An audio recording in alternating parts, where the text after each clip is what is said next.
السلام عليكم ورحمة الله وبركاته.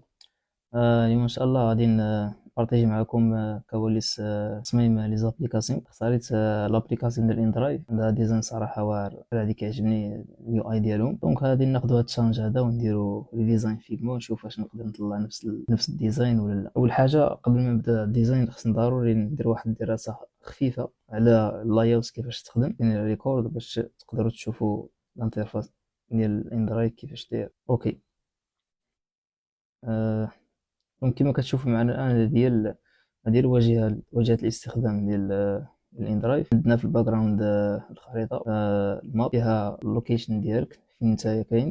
عندنا هذا البطن مشيت هذا انتراكتيف، هو اللي كدير فيه الاتجاه ديالك انت فين بغيتي تمشي. في السكشن الثاني فيه 4 ديال الاختيارات، اهم واحد فيهم هو التنقل داخل وسط المدينة. يعني نتايا في سلا ولا في الرباط تختار شي واحد كيجي يوصلك للبلاصه اللي بغيتي تمشي ليها، وكاين اختيار من مدينه لمدينه، وكاين اللي باغي يصيفط الباكاج ديالو الى اخره. السيكشن الثالثه هي التايب ديال لافواتير اللي بغيتي تجي عندك، واش تكون عاديه ولا غادي تكون ليكس، واش شي واحد عنده شي ايروان، شي حسب ليش كارت ميموار ما كايناش. الله أكبر. الحمد لله. الكاميرا بقات كتسني وانا نتخلع.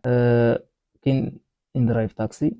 بالنسبه للاخر سيكسنو، هي صراحه عجبتني بزاف. اللي قلت ان درايف كيقوم كيديروا لا كومونيكاسيون عن طريق انستغرام ستوريز بحال، ولا كيبينوا المميزات ديالهم ولا الفيتشرز ديالهم عبر هاد الطريقه هذه ديال الكاروسيل. دونك اليوم ان شاء الله التشالنج ديالنا هو ان غادي نخدموا ريديزاين ديال هاد لابليكاسيون فيغما، ونكتشفوا الكواليس ديال هاد المجال ديال يو اي يو اكس ديزاين. دونك هذه هي الانترفاس ديال فيغما. اول حاجه بديت بها هي السيت اب ديال موبيل جايد باش يعاونني نقسم لي سيكسيون بطريقه متناسقه. من بعد بديت الباي فريم ديال اول سيكسيون اللي كنختار فيها الديريكشن. ابخي دزت للسيكشن الثانيه اللي كيختار فيها المستخدم او اليوزر تايب ديال السفر ديالو.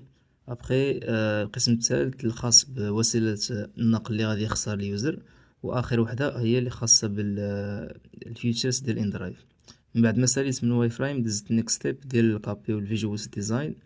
اللي شنو كنقصدو بالواي فريم هو واحد النسخة من التصميم غير جاهزة 100%، كتعاون نقادو اللاياوت او التخطيط ديال اليو اي ديالنا بدون الوان او صور، فقط كنحطو المكان ديال التكست، لي بوطون، لي زيماج و لي زيكون.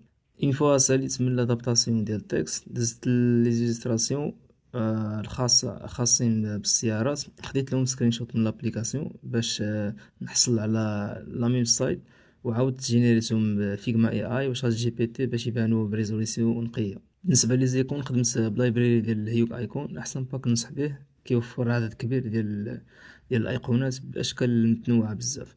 الفيجوالز ديال اخر بلوك، صراحه غدرني الاي اي في هاد اللحظه هادي، ما بغاش يعطيني داكشي اللي بغيت نقاد بالضبط، فاضطريت نقادهم يدويا. دونك هكا كانت التجربة ديالي مع الديزاين ديال اندرايف اب. نتمنى تعجبكم الفكرة. الا كنتو مهتمين اكثر بهذا المجال، خليو سمية ديال الاب تبغيو نديرو ليها ريديزاين في كومنت، وما تنساوناش بشي لايك وتهلاو ان شاء الله.